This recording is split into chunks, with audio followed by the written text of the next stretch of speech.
Live from VentureX Studios, it's JP, Kathy, and the crew. All right. Good morning and welcome to JP, Kathy, and the crew. We have got Dr. Rebecca Good from the Ask Dr. Be Good show with us today. And then after that, we have Congressman Van Taylor with his weekly update on, oh my goodness, I guess spending run amok. If money grows on trees, I would like to know where that tree is grown because I would like to plant one in my backyard. But let's go ahead and start talking to Ask Dr. Be Good this morning. How are you today, Dr. Rebecca Good? I'm at the lake. All is good. This weather is to die for. Is it's it not? Amazing, amazing, amazing, except for the fact that my little dog is obsessed with chasing leaves. And when it's windy like this morning, it's like, okay, we don't have 2 hours to do our business. But she's like chased every leaf. She has her cheeks tucked in with little acorns and everything. But it is beautiful. And if you're at the lake, I know it's extra beautiful out there. So, enjoy. Okay, so what I'm about to introduce to the crew, when I was reading over, and I haven't had a chance to read the full thing, so what you're reporting to me is going to be news, and I'm very anxious to hear about that. But we're talking about the Metaverse. And so I automatically think that sounds like a Marvel movie or a DC movie, but it's not. And how is education being pulled into what they're now referring to as the Metaverse? Help us out with this, because it's not a comic book, is it? No, okay. No. Although avatars are involved, and so well, there you go. A couple of weeks ago, at the end of October, Facebook introduced its new name. Right? They are going to Meta as an umbrella name, because in the article there was a link to a 1-hour video that Zuckerman did to sort of introduce some new, he hopes, successful concepts for future use of the products that he's and his company are doing. Right. And so we tend to only think of Facebook as this Facebook standalone, but actually Mark Zuckerberg is involved in several different things. And so, but he understood that he was not being given credit for, or that people didn't know that there was life beyond Facebook. So this 1-hour video was pretty interesting because if he can pull it off, it may actually change the workplace, school, home, and so forth. And so what he's doing is, yes. And I encourage everybody to, if they have an hour, even if you just listen to it on the road, there are some good pieces to watch in there. But just to start wrapping one's brain around the concept of virtual reality, augmented reality, and how that's going to change, he hopes, the workplace, which ultimately would impact the home place and school. So what he is wanting to do is use augmented reality to, first of all, bring people together. Throughout the 1-hour video, he talked a lot about privacy and protecting privacy. And, that's a big thing right now with the scandal around Facebook, right? And so that was a common thread. The very first thing he said in the first 2 or 3 minutes of the video was that his number one goal is to bring people together. And so what he's doing is he is bumping up the technology so that augmented reality, virtual reality can be used to bring teams of people together, much like the holograms on Star Trek. Truly, truly, it reminds me of Star Trek, and being able to be in a room with people from all over the world.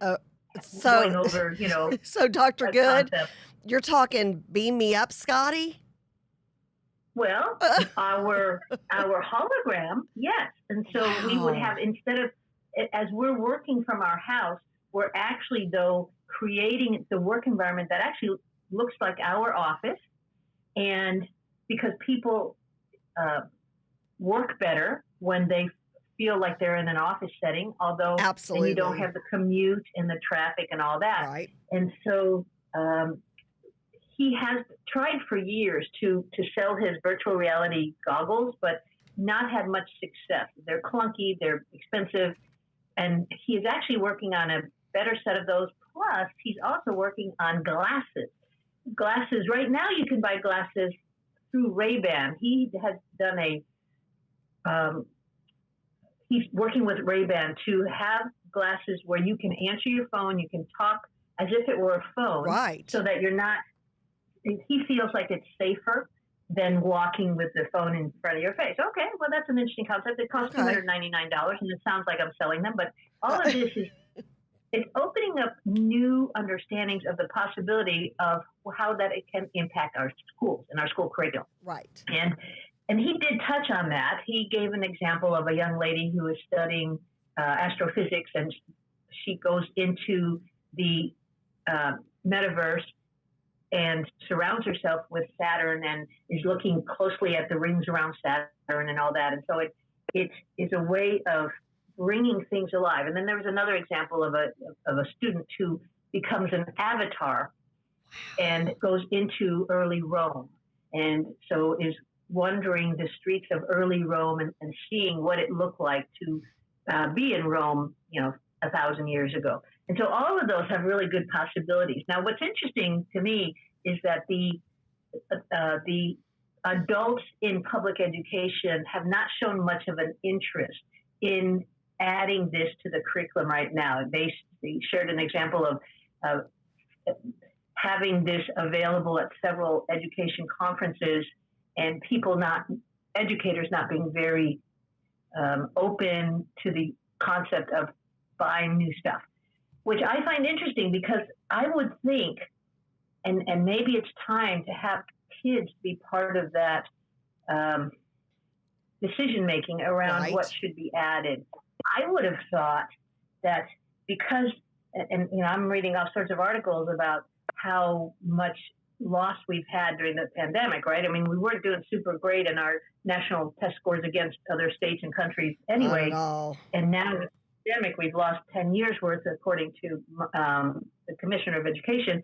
I would think that anything that we could bring in that would excite kids would be a good thing. But because adults are the ones making the decisions around all this stuff, that may be hampering the opportunity to get kids excited about the curriculum. Imagine being in a social studies class, history class, science class, and you're stepping into that environment, whatever you're studying, whether it's Rome or American history, 1776, and becoming part of that, and just, I would think kids would eat that up, right? Well, I mean, you could actually be part of, you could be part of World War I. You could be in the swamps of Vietnam. You could be marching alongside Martin Luther King, singing "We Will Overcome." It's interesting. I've done a little bit of research, and anytime I see an article about this, I'll read this, and that is because they have where you can, like Michael Jackson, for example, he has like a hologram concert that was traveling for a while, where you could actually, they played his music and it looked like it was him up on stage performing. There's many bands that were on my bucket list that, I did never get to see them, that I'm sitting here thinking, would I wear a pair of glasses just like I've worn to, 3D movies? Would I put on glasses and pay to see the original Kingston Trio, for example, who I know you've seen, but to see them and it actually looked like a concert experience? I think I would. And so then that makes me think, okay, go to the source of who's going to be using this product. Are we to a point, especially with technology, and remember, educators, we're like the last ones to go with the flow. We just don't go with the flow on technology. We're like, oh, wait a second. So is it time to pull in to some of these discussions? And how would you do that, Dr. Gooden? This may be something you're talking about on Sunday, but is it time to pull in the actual person who's going to be using, learning from, experiencing the product? Because some kids may be like, to be behind the enemy lines in World War II, no thanks. to imagine being in the, Bataan Death March, no thanks. Or to actually be, a cell in a plant, as it's going through photosynthesis. I mean, really, the sky's the limit. So is it time to pull in, and you mentioning this really has me thinking, the younger generation and see what they think about it? That they are going to be the actual users. Now, obviously, the teachers have to know how to use it and all that kind of good stuff, but they would be the ones ultimately benefiting from it. Is it time to pull them into that conversation at the state level, the federal level, the local level? Is anybody doing that? Any time that you have a bunch of well-meaning adults making decisions about and for kids, it worries me, because we don't always take their interests in mind, right? We do what's good for our adults. And so that's my wondering here is, are we shutting out an early opportunity? I don't think we can close the lid on it. I don't think schools would, if it starts being popular and successful in other schools, that they would not do it. But to become an early adopter versus a late adopter, because schools are known to be late adopters of good practices. Yeah. If you, when I first got into education 35 years ago, I used to hear that saying that schools are 30 years behind, right? Well, oh yeah. And you've heard me say that during the pandemic. I think we jumped ahead probably 10 to 15 years of that 30 just by forcing the infrastructure, forcing technology on our teachers and our kids and our parents. So I think we've gained some ground, but again, we have a lot of exciting things coming in the future, and it's those doggone adults that sometimes interfere with what could be good for kids. So, but this whole concept was mind-opening about what's coming. And so, glasses, like I said, glasses that you can answer your phone on, and they weren't super expensive, like I said, under $300. Right. And maybe a bit safer than walking around, as we all see people doing now, with a phone in front of their face and then they fall down. And AR goggles that can really help us see the past and science in a way that's just more exciting for our kids and our adults, right? And what was interesting is future sources of work. Facebook put out last year a request for creators to help write what they call the Spark AR curriculum, right. Augmented reality curriculum. They've had 22,000 people sign up for their course. Now, their course only costs $150 to take, but then you get a badge, and if you're good at it, you can work for Facebook. And so I'm thinking, because a lot of these support jobs are going away. McDonald's is experimenting with a robot at the cashier window, right? Yes. The drive-in window.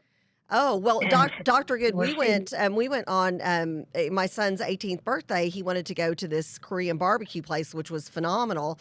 And they have a robot that acts as a server that goes around the restaurant. It was kind of like a little R2-D2 version, not quite as fancy as R2-D2, but goes around to the tables.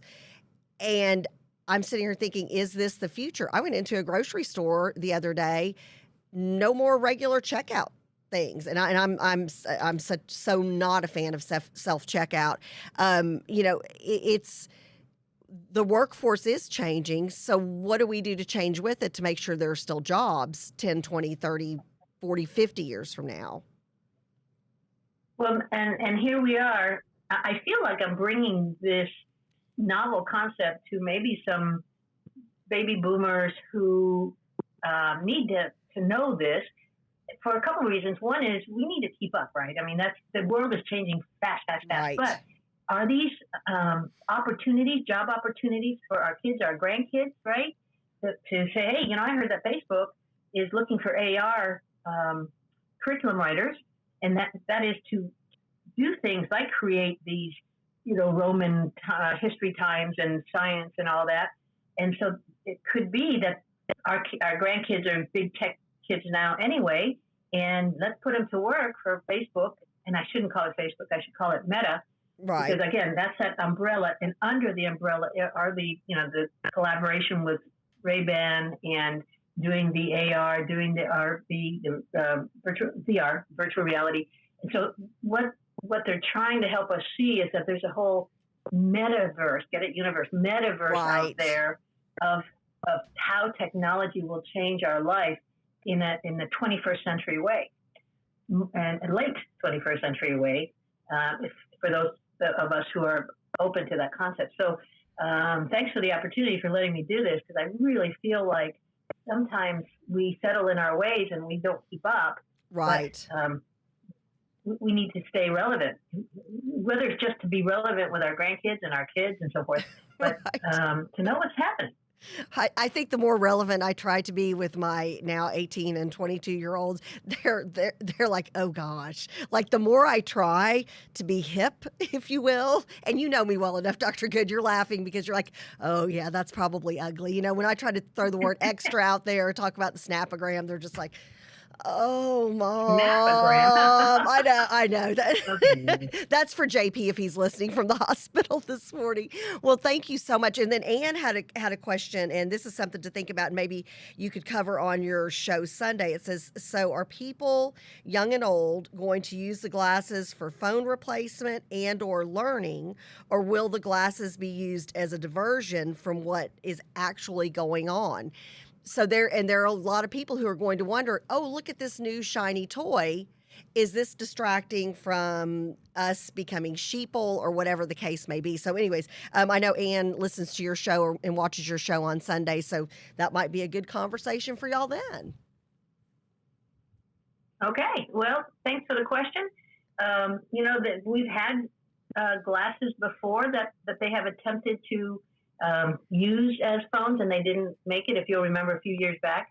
So we just don't know, right, what's going to take with people. But again, I think the important thing to know is that there are companies out there doing mega technology that will impact us within a few years in major ways. So let's stay relevant around that. Yep, very interesting. Never a dull moment with education. Just when you thought education was going to be boring and you were going to be a beekeeper full time. There you go. All right. Well, let me leave off so I can get back on and listen to Senator Van Taylor. I love it. All right. Well, have a great rest of the week. We'll see you on Sunday, Dr. Good. Ask Dr. Be Good of the, or Dr. Rebecca Good of the Ask Dr. Be Good show. That is a fascinating topic, and I think there are so many moving parts to that. Anne has a very pertinent question, and I think it's going to be interesting to see where this leads. And then I have the question, if kids, I'm sitting here thinking from back when I was a special education teacher, and if you'll let me know when Congressman Taylor's in the waiting room. Oh, he's in. Oh, excellent. Okay. I'm sitting here thinking from a job training point of view. Back when I was a special education teacher, part of my job was to do job coaching and help get job placements for some of our students when I was at Plano East Senior High. And so I wonder, I always think about it. I always put on my special education hat whenever we talk about new things. Oh, hello, Congressman. How are you? We can hear you and we can see you. Can you hear us? How are you? Excellent. Good morning, and good morning. There you go. Well, we were talking with Ask Dr. Be Good about the metaverse, and are holograms and Beam Me Up, Scotty, are those things that are going to be very quickly used here in the classroom. So interesting topic. You may want to catch her show on Sunday, but we've got lots of interesting topics to talk with you about. And first of all, thank you so much for helping out and being a guest on our second annual JP, Kathy, and the Crew Veterans Day Telethon. We really appreciate you coming on. And as a veteran, we thank you for your service to our country, Congressman. Thank you for that.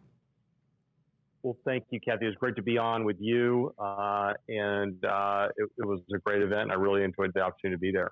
Awesome. So that's a lovely thing. And we raised money for Dallas homeless veterans, and life is good and all this kind of stuff. Now let's talk about, there is, and I don't know what other word to call it at this point other than radical liberal spending. And if, at first I was like, this is out of control spending.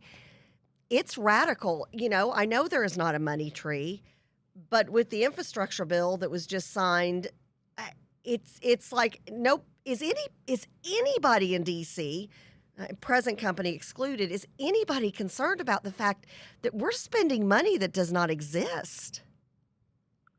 Yeah, I mean, I certainly am. Obviously, one of the reasons I ran for public office was to try to reduce the size and scale of government. Government is too big; it takes too much, and that needs to be dealt with. And I am very concerned with inflation. I think every American should be concerned with inflation. I think we're all seeing it when we go to the gas station and fill up our cars with gas.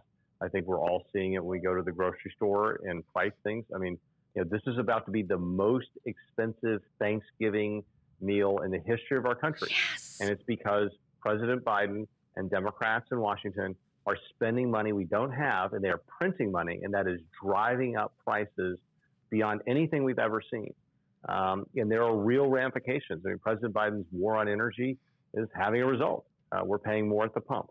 President Biden's reckless spending is having a result. Prices are going up. And so, and instead of learning these lessons and saying, you know what, maybe we should stop the war on energy and try to make sure that we have oil and gas so that we don't have to, so we can help, working Americans get to work. Or maybe we should stop all this reckless spending. They're trying to do more reckless spending. There's, by one estimate, there's $500 billion of Green New Deal spending in the reconciliation bill. And so this is a terrible step in the wrong direction. Higher taxes, bigger government, more spending. This is bad for America and bad for our futures. Well, and so let's talk about it. And again, I'm just going to continue to use the word radical this morning in my conversation with you, because everything is so over the top. And you said this is going to be the most expensive Thanksgiving in history. It is.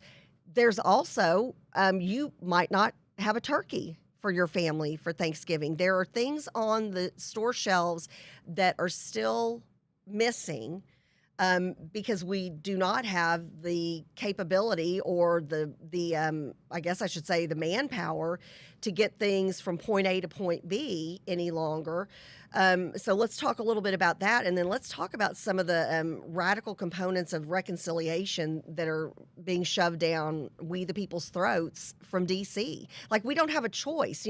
I know for a fact you're in D.C. trying to rattle the cages and say, hey, here's what y'all are doing to my constituents back in Congressional District 3. Is no one listening? What do we do about the supply chain demand? And then, is anybody listening? What can be done? Yeah, I mean, there are so many things that could be done. You could alleviate, union rules. You could reduce regulations. You could make it so it's easier for truck drivers to come into California and to move goods. You could make it easier. We passed a law in Congress last year to allow 18, 19, and 20-year-olds to apprentice in driving semi-trucks. The administration has not moved on that legislation, right? So the law is there. All they have to do is promulgate rules. Another thing they can do, another thing they're about to do, which I think is going to be a disaster, Kathy, are these vaccine mandates. The vaccine mandates. Yes, let's talk about that. Wow. I mean, but you're asking a really good question. What can we do to make things better? Right. And one answer is not implement these vaccine mandates. Look, I'm a believer in the vaccine. I've taken it. My whole family's taken it. I recommend everybody get vaccinated. We happen, Kathy, you and I, to live in, according to the Harvard Medical School, the most vaccinated Republican congressional district in America. I did not know that. I mean, interesting. Believe it or not, yes, that is I think that's a study from June, and I don't know exactly where we are today.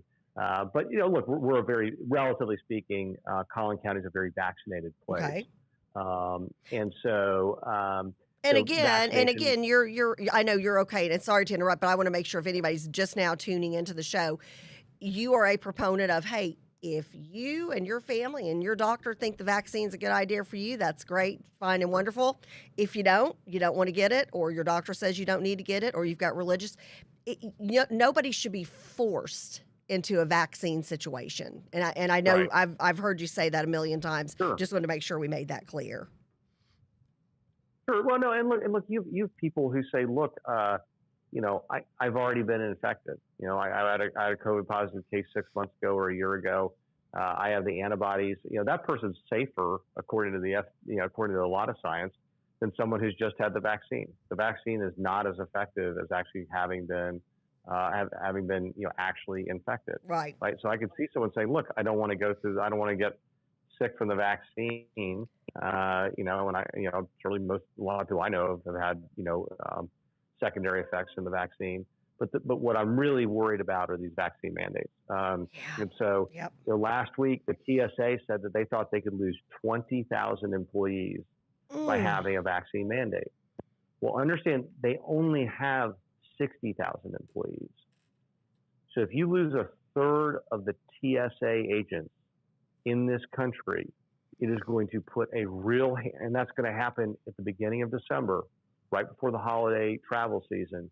It's going to snarl American travel. It's just going to snarl it. It's going to be awful. It is. It's going to destroy. And so you literally are going to have people stuck in airports, stuck. I can't even. I mean, it literally, and that's what I don't understand about this administration. And I know you share my frustration. I know you share the frustration of we the people here in CD3. Don't, just like Afghanistan, my goodness, these are things, the Texas border, and heck, we just had a state rep who's a Democrat on the border, in one of the border towns, just switched from Democrat to Republican, said, this is no longer my party. The Biden administration has made my backyard for my family unsafe. So you've got all of these things that to me are just so clear. You can literally see. It's kind of like the kid going to, you've got your toddler who walks over and you don't have a safety plug in your light switch, and your toddler's headed towards that. And if you don't grab your toddler's hand and pull him back, that's a possible disaster. I feel like the Biden administration how can they not see all these disasters coming? Well, and part of it is they're creating the disasters, right? Yes. So the war on energy creates higher oil prices. But that's something that the left has wanted for a long time. They've intentionally tried to raise oil prices. Yep. And so if you're mad about your pump price, that is a direct result of policy that Democrats have been pursuing for a generation. That is something that the radical left wants higher energy prices. Yep. And so they're not only they're not doing anything about it, they're happy to see it. Now they might tell you, "Oh, we're so sorry, this is costing you money," but at the end of the day, they're not really they're not doing anything to stop it. And then you look at the consequences be damned on this vaccine mandate, and you see this in New York. So go to New York City. Right. A couple of weeks ago, they said, "Look, we've had to shut down 20% of our fire stations here in New York City because of a vaccine mandate." Well, that is very real. That is endangering people who live in New York City, who rely on the fire department to put out fires and to provide emergency medical services. Yeah. And so that is a very severe, hit to the safety of the community of New York City. And so you can see the consequences of these vaccine mandates before they happen in real time, because you've got some canaries in the coal mine that are saying, "Ooh, that's going to hurt. That's not a good idea. Don't do that." But the Biden administration is very, they're blindly charging ahead with this. Yeah, and you're right. Do they think we're stupid, Van? Do they think that the American people, we're literally, you've got information at your fingertips 24/7. When they're talking out of one side of their mouth saying, "Oh, we care about you. Oh my goodness, we're so sorry about this. Buy your Christmas presents early so they can get there on time for your kids," even though people they can't afford the Christmas presents they normally would because of inflation. And then also a lot of people are out of jobs because they've been forced out of jobs, like you said, because of these forced vaccines, or because their job just no longer exists because the government is just taking over and over. So they talk out of this one side of our mouth. Do they just think we're stupid? And I hate using that word. But at the end of the day, do they think the American people are so stupid that we believe that they care about us, even though they're intentionally putting disasters one after another in front of us? Do they think we're stupid? I don't know about that. I think at the end of the day, they're blinded by their own ideology. Okay. That they think, look, we've got to do this. It's, we need Green New Deal policies. We need higher taxes. We need to do deficit spending. And well, we're sorry about the consequences. We're sorry that your family is having a hard time finding a turkey. We're sorry your family. We're sorry that your husband, son, daughter lost their job over a vaccine mandate, but we had to do it for safety. That it was important to do. And I think that they're wrong. And I think that the sooner that they're out of power, the better off we're all going to be. And by the way, those beeps are because I'm in my office in Congress, and that's actually signaling us that we're going to start our floor session in 15 minutes. So Oh, okay. I was like, I was that's what the beeps yes. are. Yeah. I was like, wait a second, is this a fire drill or are we being taken over? No. Is this breaking news? Okay, so that's your 15-minute warning. Okay, let's talk about a little bit about, okay, so we've got Beto in for governor now. He'll be the top of the ticket for the Democrats.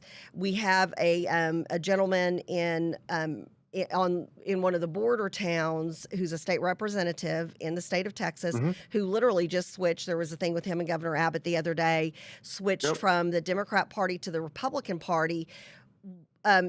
Why do you think things like that are going on? I mean, you've recently been to the border. Heck, you were on the border defending us, 25 years ago. I mean, this is a topic that had long tenure with you. What are your thoughts on why we have a Democrat in switching to the Republican Party, and then thoughts on Beto being at the top of the ticket? Does that help Republicans? Does that hurt us? Does that help us get more House members like yourself to D.C. or back to D.C.? Sure. Look, so Ryan Guillen, state representative on the border, longtime Democrat, switched parties this week. And Republicans actually won in a special election the first week of November, a state representative seat in San Antonio. So we now have two more Republican representatives in the Texas House, but they are both Hispanics in heavily Hispanic districts. And this I think speaks to a lot of time. I think Democrats think, well, if you're a minority, you're a Democrat, and this is clearly not the case. And these trends are showing you it's not the case. Republicans are competitive in Hispanic seats, and because a lot of Hispanics are hardworking, many of them are Catholic, they're pro-life, they believe in freedom, they believe in the Second Amendment. Ryan Guillen made a name for himself as one of the most pro-Second Amendment members of the legislature, period, end. Not one of the most pro-Second Amendment legislators who was a Democrat. He was one of the most pro-gun. I remember working with him when I was in the state house on Second Amendment legislation. He was a pro-gun, pro-freedom legislator. And so really, and I actually was texting with him this week and congratulated him. So welcome to the team. And we're really excited. He is on board. He's now a Republican. But I think what you're seeing is a rejection by many people in the border communities remember, McAllen got a Republican mayor in May. Yes. So this is and so there is a response, a visceral response by communities along the Rio Grande River who are appalled, shocked, and horrified by the atrocious situation going on the U.S.-Mexican border. September, the highest number of apprehensions on the southern border in the history of our country for a September. October, the highest number of apprehensions on the southern border in the history of our country for the month of October. You have 2 months in a row, absolutely record-breaking months. It is a disaster. You've got the Biden administration that continues to say ridiculous things like, we have more control over the border than we ever have in the history of our country. Secretary Marcus, believe it or not, tried to assert that in a Senate hearing this week on Capitol Hill. It staggers the mind that you could look at these record numbers, right? These are record numbers, like the worst they've ever been, and then try to turn around and say, no, we're in control. It's all good. nothing to see here. I mean, it's just mind blowing. It does boggle the mind. It does boggle the and- mind. Yeah. And it clearly has offended those communities. I mean, so a lot of these communities on the southern border are like, this is false, and we're tired of these ridiculous lies. And it's not, unfortunately, it's not just in Texas. The governor of Arizona wrote an editorial in the Wall Street Journal this week talking about how Biden wins Arizona, then attacks it.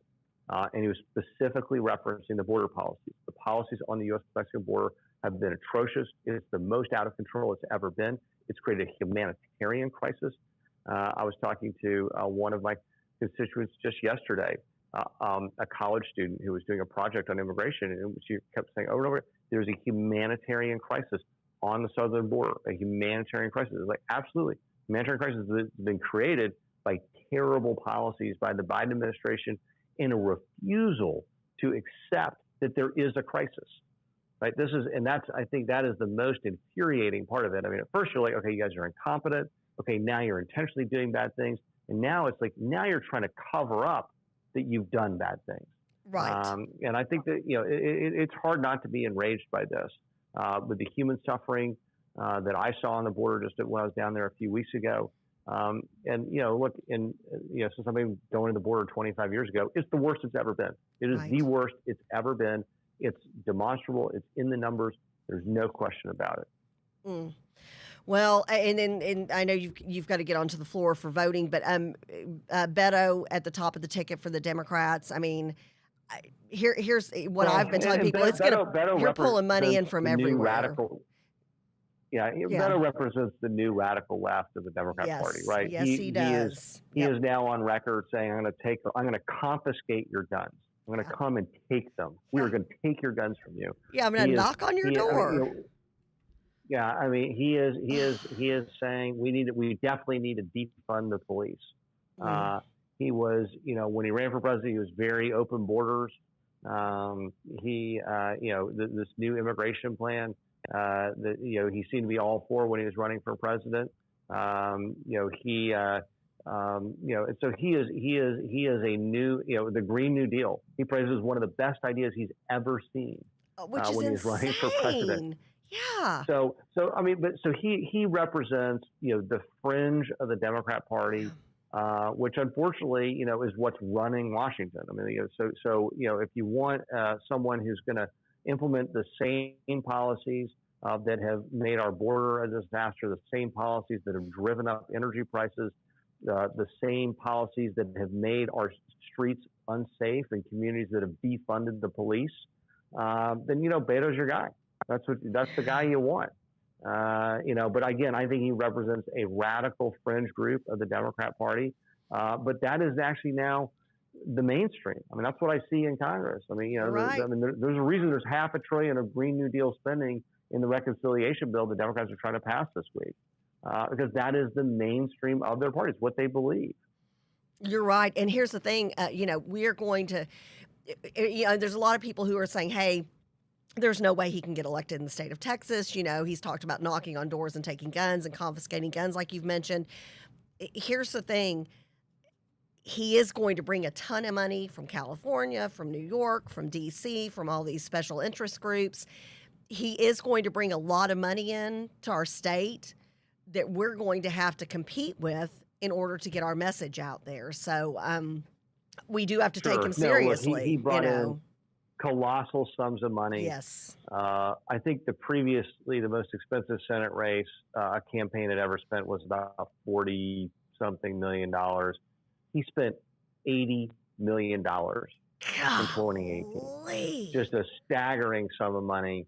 And what happens is that and look, because he's so liberal, because he's advancing such extreme policies, Democrats around the country would take his name and image and say, help me raise money for Beto, and then they would kind of split half the money. And so he just had millions and millions of dollars flowing into his campaign from all over the country, as Democrats around the country would raise money on his name, trying to take a Senate seat in Texas. But now he's running for governor, so it's there are no campaign limits. No. But I think you'll see Democrats again, kind of flock to him, raise money. You're gonna watch money come in from all over all over the country will come in to try to help Beto. But I think again, he is one of the most, in Texas, he is a very radical left Democrat. He and is. so He is. he's going to have you'll put that record next to Abbott's record of lower taxes and less government, of constrained spending, of reasonable regulations, of keeping lawsuits in check. And look, Texas is a very successful state. Arguably the most successful state. Certainly, in Collin County, we see it every day with the job creation, with the new companies coming in, with the safe streets, with the good schools, that comes with good governance. Right. And we know that the policies that, the defund the police policy, the higher taxes, the don't build roads policies. I mean, these policies lead to communities that are not doing very well, that are having crime waves, that are having traffic problems, that are having businesses wanting to leave because they can't afford to operate in these high tax, high regulatory, high lawsuit environments where it's just not safe, Right. and not appropriate to go do business. And so we're very fortunate to be in North Texas, where we have been so successful. We are. And I'm very grateful for the opportunity to do that. Well, and thank you so much for all of your hard work. We really do appreciate you. We've got next Wednesday off, so we'll see you the following week after Thanksgiving. So I want to make sure to wish you and your beautiful family a blessed and happy Thanksgiving. Keep up the good work. And again, you've got 100% meeting policy. If anybody wants to meet with you, talk to you on the phone, FaceTime, however you want to meet, the congressman's available. So reach out to his office, and they'll get you hooked up with a meeting with Congressman Van Taylor. We appreciate you. Thank you for pushing back on all the radical spending. We've got to send you help in 2022. We've got to send more conservatives, more Republicans to Congress, so you've got help, so we can start undoing some of the damage that's been done by this administration. Well, thank you, Kathy. I'll just say that Americans are clearly tired of this. Yes. Americans have had enough. They've had enough of the high gas prices. They've had enough of the COVID restrictions. They've had enough of the out of control spending, which is driving up inflation. They've had enough of it, and you can see it in the 70% of Americans think the economy is not going well. You see it in the the number of Americans that disapprove of President Biden, in the number of people that want to vote Republican for Congress because they've had enough. And what's crazy is the Democrats don't seem to get that at all. They're completely tone deaf. And this week alone, they're trying to spend the most expensive bill in the history of our country is slated to be voted out of the U.S. House of Representatives and go to the Senate. And I'm just, it's a sad day. Yeah, God bless America. We need God more than ever right now. Well, thank you so much, Sure. Congressman Taylor, and we Thank will you, see Kathy. you after Thanksgiving. Have a good one. Super. Thank you. All right, you're welcome. All right, Congressman Van Taylor, if you want to talk with him, even, we know where he's going to vote on the radical spending. We know he's against all of that. But if you send him an email, if you call his office, let them know that, because then he can take those numbers. And when he argues against this kind of stuff on the floor, even though unfortunately we don't have the votes, the liberals have control of Congress. So we know we don't have the votes, but at least your voice can be recorded. So that's something we can do right now. And then I'm telling you, you've got to get involved, and we've got to make sure that we are a unified party and that we work together towards victory up and down the ballot November of 22. No matter who wins the Republican primaries, whoever the Republican primary voters vote for and select as our nominees, we don't have time to feel sorry for ourselves and be mad. We've got to hop on board, and we've got to go out and support those folks who are going to be the Republican ticket. in November of 2022. Crucial, crucial, crucial elections. So much is at stake. Wanted to give y'all some good news. JP's dad, Stan the man, and we love him. We love you, Stan, and we're still praying for you. He still needs prayers. He's still in the hospital. We have several other procedures and a couple of surgeries that need to be done. But the good news from yesterday's procedure, no blockages whatsoever. So when they did this, and I'm probably going to mess up the medical term, like the angiogram, some kind of something like that.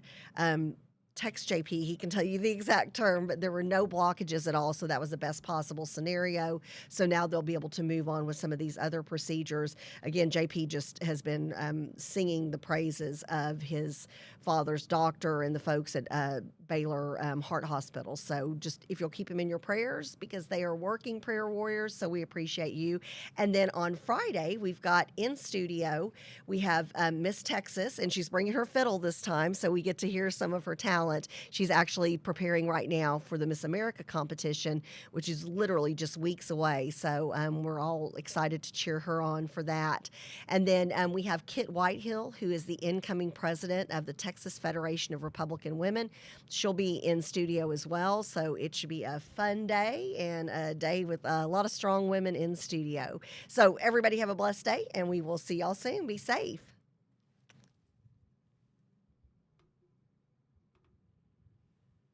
Hello, Patriots. I'm Abraham George, Chairman of Collin County Republican Party. I wanted to invite you to our special event on November 27th.